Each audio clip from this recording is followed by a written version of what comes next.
Welcome back to Nightly Nonsense, where we make some sense out of the nonsense around us. Hey, we're in John chapter 8, talking about the woman caught in adultery. We've talked about who do you have by the hair? What are you doing with the people you're dragging around? We talked about it at the feet of Jesus.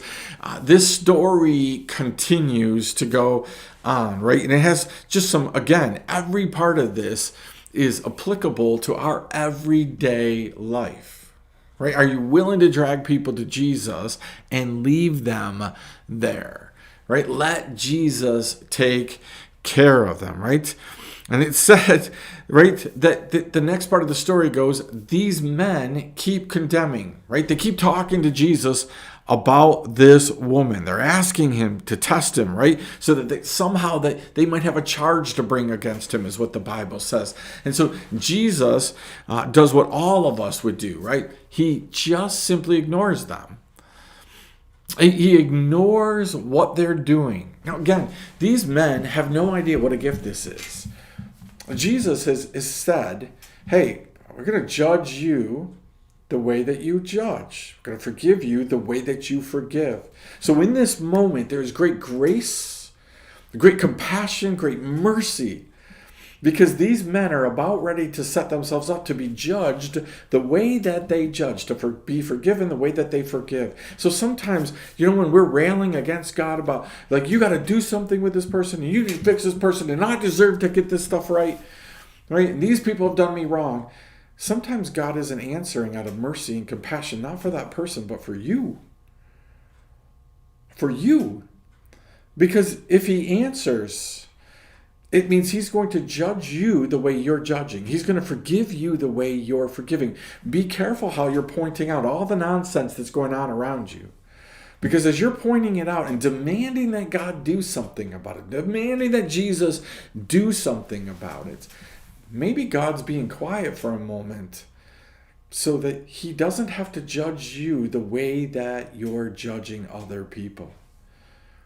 Maybe he's not answering your prayer to get this person right away, to fix this situation at work, to deal with this. Because if he did, he'd have to deal with you first. Maybe if dealing with your boss, getting you a new boss means you're not going to be there.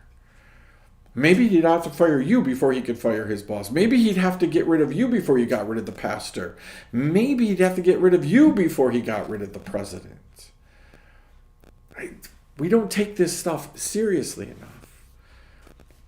That you're going to be judged the way you judge, forgiven the way that you forgive. So maybe God's silence in moments is really a gift.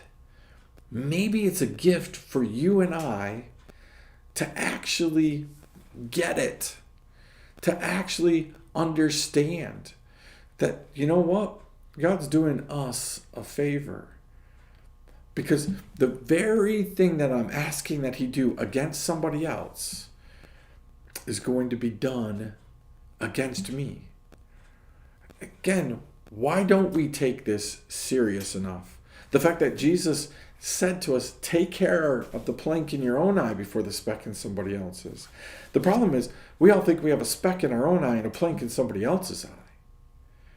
But what if we have the plank in our eye and it's not the speck in my neighbor's eye? What if I have actually more problems and I'm not seeing the situation right because I don't understand, because I have this plank in my eye and I'm not able to see it rightly? What if the reason I want to condemn somebody to death in front of Jesus is because I'm interpreting the law differently than what God has interpreted it?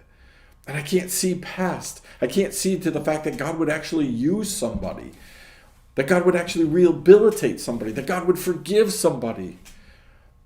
Again, when you're faced with the truth of the way you forgive is the way you're going to be forgiven, maybe God is doing you a favor tonight.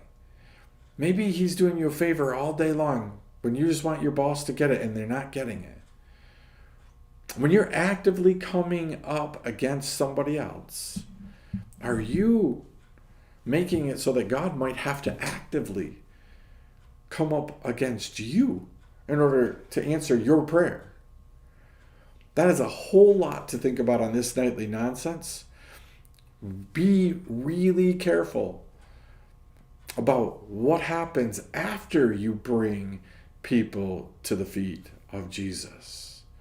Right? What are you doing? Are you bringing somebody to the feet of Jesus, leaving them with Jesus?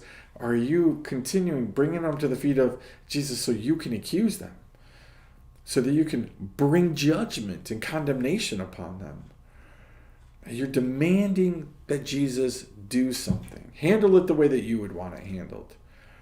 Careful as you're looking at the nonsense out there that you're not trying to make sense out of it by demanding that Jesus do things your way.